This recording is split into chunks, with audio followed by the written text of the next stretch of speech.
क्या आप निराश हैं? पूरी रीति से टूटे हुए हैं? क्या आपको कोई भी चीज करने का मन नहीं करता? आप अकेले बैठे रहते हैं। आपके सामने चारों तरफ एक तरह से ऐसा लगता है कि पिंजरा रखा हुआ है और पूरी रीति से आप टूटे पड़े हैं। आप किसी से मिलते नहीं हैं, अपने अकेले में रहते हैं। इन सब की बातों को, इन सब चीज़ों को जो लोग करते हैं, हमारे कई जवान जिनके जीवन में ये बात आती है, उसको हम इंग्लिश में कहते हैं डिप्रेशन, या पूरी रीति से अपने आप को अकेला महसूस करना।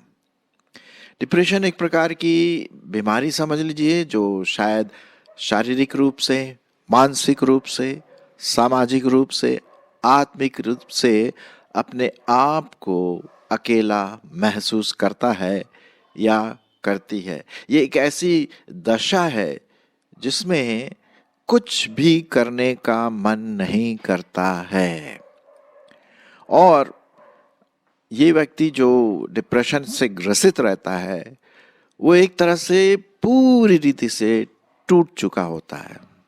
और इसके कई कारण भी हो सकते हैं। हिंदी में इसका जो ट्रांसलेशन मैंने देखा डिप्रेशन का, वो है अवसाद, लेकिन शायद डिप्रेशन जो शब्द है वो हम ज़्यादा समझते हैं इसके बजाय कि अवसाद, लेकिन हिंदी में यही कहा जाता है। आज का ये संदेश शायद आपके लिए है या आपके दोस्त के लिए है, जो साथी जो आपके साथ इस प्रकार की दशा में पाया जाता है। बिल्कुल निर्बल, किसी बात में भी इंटरेस्ट नहीं लेना और अपने आप को लोगों से दूर रखना। यदि हम बाइबल की ओर नज़र दौड़ाएं तो ये डिप्रेशन की जो बात है वो कोई नई बात नहीं है। पुराने समय में भी लोगों को डिप्रेशन होता था और आज भी होता है। आज शायद ज़्यादा होता है क्योंकि आज हमारे पास सब कुछ पाया जाता है, फिर भी वो हमें वो सेटिस्फैक्शन, वो संतुष्टि हमें नहीं मिलती और इस वजह से हम डिप्रेस्ड हो जाते हैं। पुराने नियम में विशेष करके हम देखें, कैन को डिप्रेशन हुआ। एलीशा जो परमेश्वर का सेवक था उसको भी डिप्रेशन हुआ। दाऊद जो परमेश्वर का सेवक था उसको भी डिप्रेशन हुआ। और भी कई लोग हैं जो इस प्रकार की बीमारी से, इस प्रकार की मनोदशा से ग्रसित रहते हैं, और अगर ये ठीक समय पर ट्रीट नहीं किया गया तो ये कुछ खतरनाक परिणाम भी ला सकते हैं उस व्यक्तित्व के जीवन में जो इससे ग्रसित है। एक प्रकार की जब हम बात करते हैं भाई ये डिप्रेशन होता क्यों है, तो उसमें 3 चीज़ें जो मैंने नोट किया और स्टडी किया। एक तो है अनुचित अपेक्षा। हम लोगों से वो चाहते हैं जो हमें पसंद है, हमारे जीवन में जो ज़रूरत है या जिसकी हम इच्छा करते हैं, और यदि वो हमें नहीं मिलता है तो हम डिप्रेस से हो जाते हैं, निर्बल से हो जाते हैं मानसिक रूप से। एक प्रकार का ये हमें पकड़ लेता है, जैसे पूरा आतंक मचा देता है हमारे पूरे व्यक्तित्व जीवन में। दूसरी एक और बात होती है जिससे कि डिप्रेशन आ सकता है, वो है गलत रिजल्ट्स निकलते हैं। उदाहरण के रूप में यदि मैं खूब स्टडी करूं और अगर मैं पास नहीं होता हूं या कुछ ऐसी बात होती है कि मैं फेल सा हो जाता हूं तो एक डिप्रेशन में चले जाते हैं। और एक और चीज़ है, जैसे कि अगर कोई हमें धोखा देता है तो हम डिप्रेशन में चले जाते हैं। आजकल के ज़माने में जब हम चारों तरफ देखते हैं तो मीडिया का ज़्यादा बोलबाला है।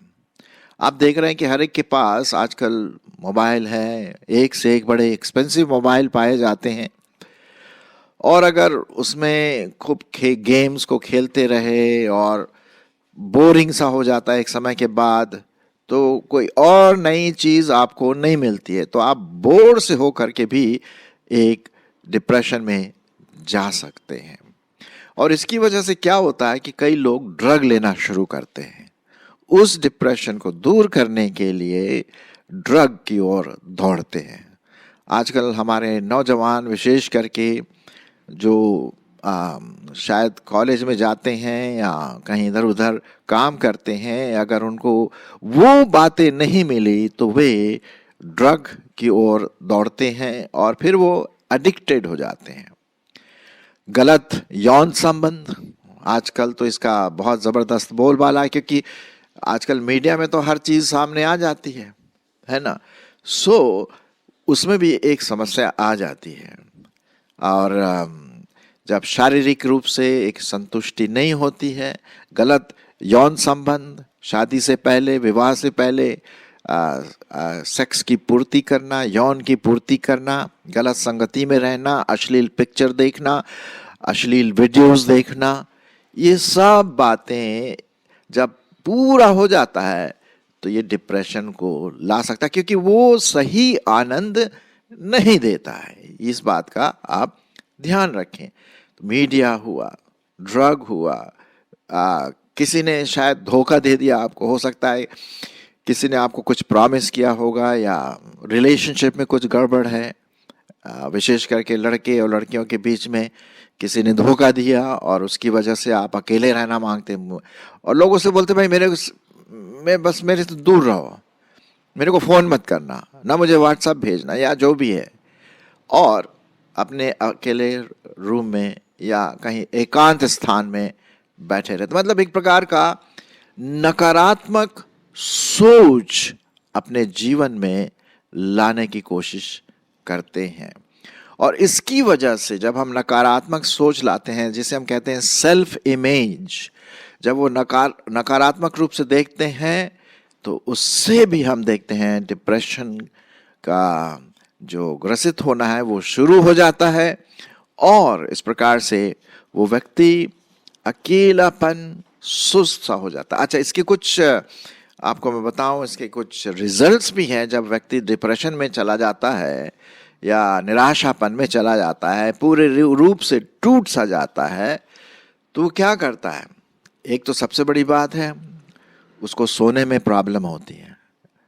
जो स्लीप का जो पैटर्न है, जो उसका सोने का जो होता है 7-8 घंटे का जो सोना चाहिए, वो नहीं सो पाता, क्योंकि मन हमेशा डिस्टर्ब सा रहता है और वो सो नहीं पाता। रात भर देर तक वो जगता रहता है, शायद वीडियो देखता है, मूवी देखता है या कुछ ऐसे काम करता है अनैतिक या जो भी है, और इसकी वजह से उसको नींद नहीं आती। और इसकी ये क्या करता है, फिर खाना जो होता है उसमें भी इंटरेस्ट नहीं होता, खाना भी नहीं खाता है, वो खाना छोड़ देता है।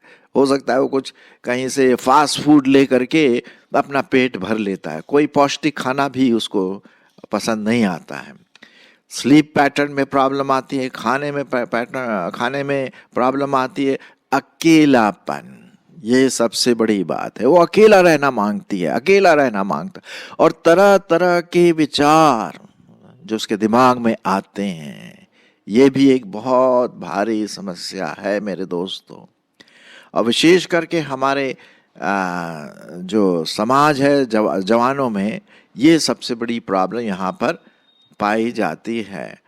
और कभी कभी कुछ चीज़ों से अपने आप को नुकसान भी पहुंचाना मांगते हैं, गलत डिसीजन ले करके अपने आप को शारीरिक रूप से, मानसिक रूप से नुकसान भी पहुंचाना मांगते हैं। काम करने की क्षमता कम हो जाती है, लेजी हो जाता है, आलसी हो जाता है, बैठा रहता है, बैठी रहती है। लोग पूछते हैं भाई क्या हुआ, तो जवाब क्या आता है? कुछ नहीं। आप कैसे हैं जी? कुछ नहीं, ठीक है।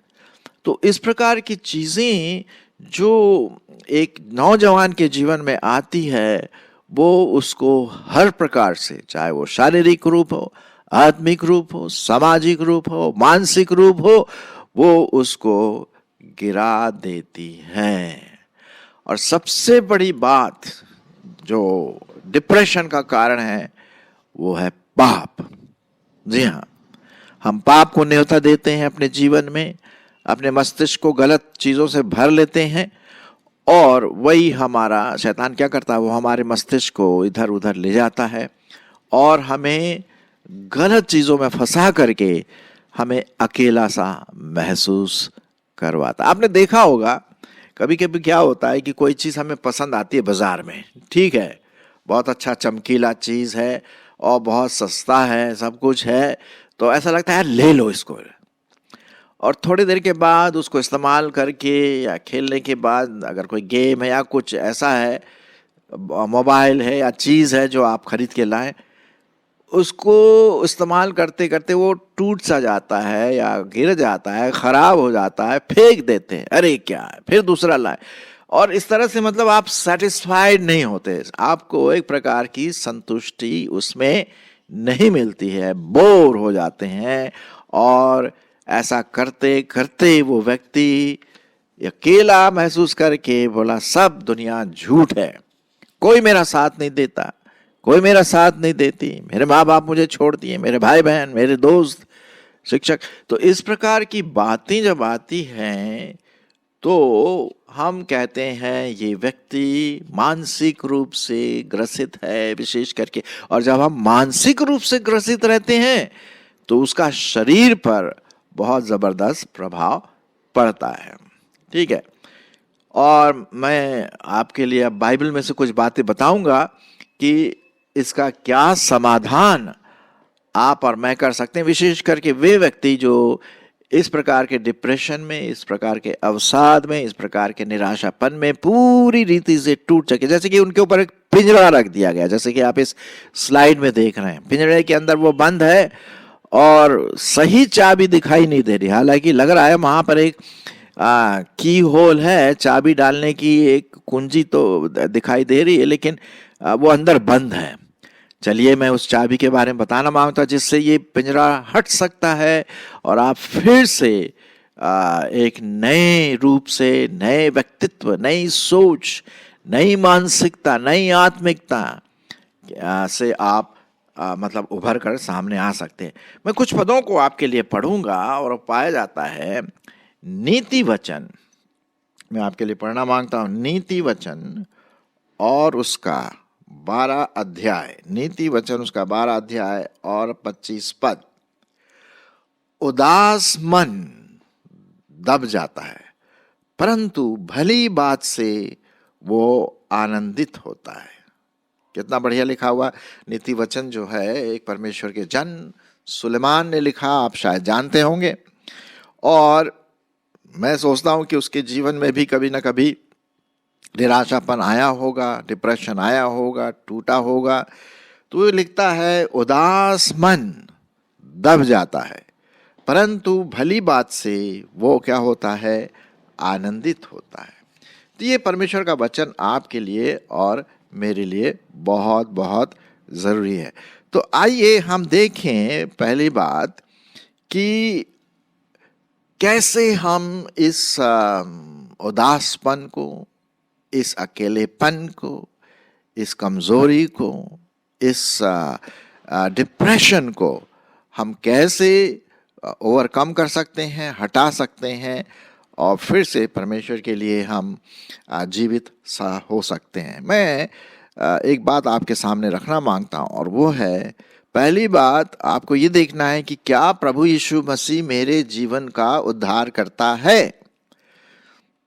हो सकता है आप मसीह ना हो, विश्वासी ना हो, मुझे नहीं पता, हो सकता है आप विश्वासी भी हो, लेकिन अगर आप अविश्वासी हैं, यदि आपने प्रभु यीशु मसीह पर अपना विश्वास नहीं लाया है तो डिप्रेशन तो आएगा ही आएगा, स्वाभाविक है। लेकिन पहली बात, प्रभु यीशु मसीह को अपना जीवन दीजिए, उद्धारकर्ता करके मानिए। दूसरी बात, वचन पर आपका ध्यान केंद्रित हो, वचन पर आपका ध्यान केंद्रित होना है, क्योंकि जो डिप्रेशन आता है वो सोच की वजह से आता है। हमारी सोच, हमारा दिमाग उल्टा सीधा चलने लगता है और उसकी वजह से एक तरह से भ्रष्ट हो जाता है हमारा दिमाग, जैसे बोलता है ना, करप्ट सा हो जाता है, बिगड़ जाता है। तो उसको सही रूप से लाने के लिए वचन, परमेश्वर का वचन हमारे जीवनों में सर्वोत्तम स्थान लेना चाहिए। मैं आपके लिए पढ़ूंगा भजन संहिता उसका 1 अध्याय और उसके पहले 3 पद। क्या ही धन्य है वह पुरुष जो दुष्टों की युक्ति पर नहीं चलता और न पापियों के मार्ग में खड़ा होता और न ठट्ठा करने वालों की मंडली में बैठता है, परंतु वह तो यहोवा की वचन से प्रसन्न रहता और उसके वचन पर रात दिन ध्यान करता रहता। वह उस वृक्ष के समान है जो बहती नालियों के किनारे लगाया गया है और अपनी ऋतु में फलता है और जिसके पत्ते कभी मुरझाते नहीं। इसलिए जो कुछ वह पुरुष करे वो क्या होता है? सफल होता है। दुष्ट लोग ऐसे नहीं होते हैं, जो डिप्रेस्ड लोग होते हैं वो ऐसे नहीं होते हैं, है ना। तो आप पहला अपना मन ये बनाए कि मैं परमेश्वर के वचन पर ध्यान करूंगा, ध्यान करूंगी।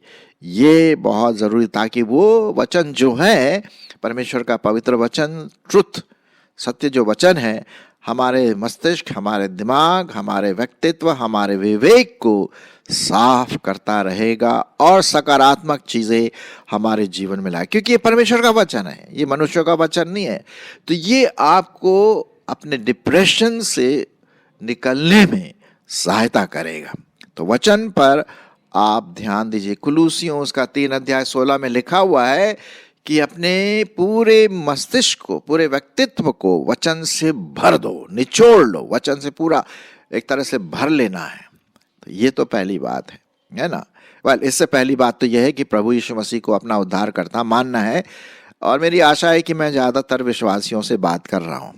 फिर दूसरी बात, आपका सोच कैसा है, क्योंकि माइंड है, हमारा दिमाग है जो सब इन बातों की ओर लाता है, डिप्रेशन की तरफ।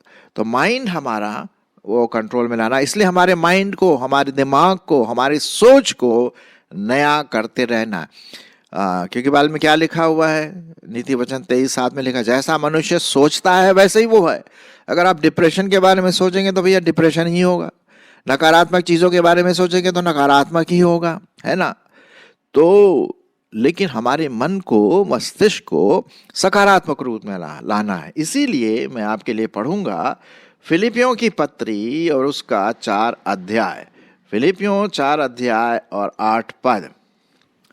ये सकारात्मक सोच हमारे माइंड को परमेश्वर के वचन की ओर लाता है। सुनिए, इसलिए हे भाइयों, जो जो बातें सत्य हैं, जो जो बातें आदरणीय हैं, जो जो बातें उचित हैं, जो जो बातें पवित्र हैं, जो जो बातें सुहावनी हैं, जो जो बातें मनभावनी हैं, जो जो सद्गुण और प्रशंसा की बातें हैं, उन्हीं पर ध्यान लगाया करो। ध्यान कहाँ लगाना है? नया मन कहाँ लगाना है? परमेश्वर के वचन पर, सही बातों पर, उचित बातों पर, पवित्र बातों पर, सुहावनी बातों पर, मनभावनी बातों पर, आदरणीय बातों पर, सत्य बातों पर, यहाँ पर मन लगाना, ताकि आप पूरी रीति से इससे छुटकारा पा लें और प्रभु में आगे बढ़ते जाएं। फिर तीसरी बात आप ध्यान रखें, पवित्र आत्मा से विनती करें, प्रभु की आत्मा मेरे जीवन को, मेरे थॉट को, मेरे विचारों को क्या कर?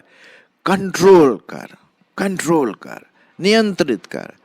आप अकेले ना बैठें, आप किसी के साथ रहें, कोई ना कोई आपके साथ होना चाहिए। ये बहुत ज़रूरी है, क्योंकि कभी कभी क्या होता है, जब हम अकेले बैठे रहते हैं तो शैतान हमारे दिमाग को फिर कुदरने लगता है, और तरह तरह के डाउट, तरह तरह की बातें वो दिमाग में लाता है। इसलिए अकेले ना बैठें। अगर आपके पास ये प्रॉब्लम, मैं नहीं बोल रहा कि अकेले मत बैठना, लेकिन अगर आपके पास डिप्रेशन की प्रॉब्लम है, निराशापन की प्रॉब्लम है, टूटा हुआ मन की प्रॉब्लम है, तो अकेले ना बैठें, किसी के साथ बैठें, किसी विशेष करके विश्वासी के साथ। तो बातचीत करते करते आप मन में सही रूप से, आप सकारात्मक रूप से सोचेंगे।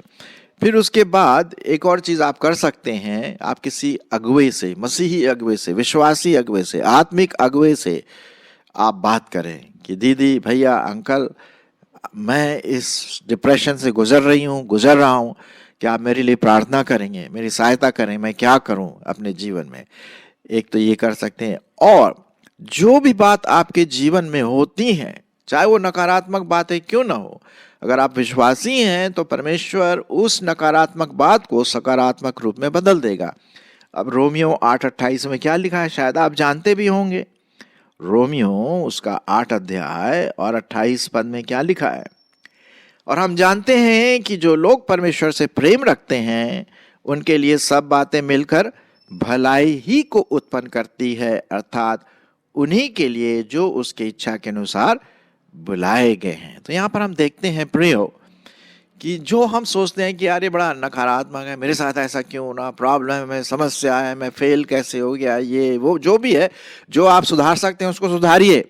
बाकी आप परमेश्वर के ऊपर डालें कि प्रभु तू जानता है मेरी स्थिति, मैं तेरे सामने अपने आप को ढालता हूँ, ढालती हूँ। और अगर आप चाहें तो फास्टिंग और प्रेयर भी कर सकते हैं। फास्टिंग उपवास के साथ प्रार्थना करें इस विषय के लिए कि परमेश्वर आपकी इसमें अगुवाई करे कि नया मन, पूरा नया व्यक्तित्व परमेश्वर आपको देगा।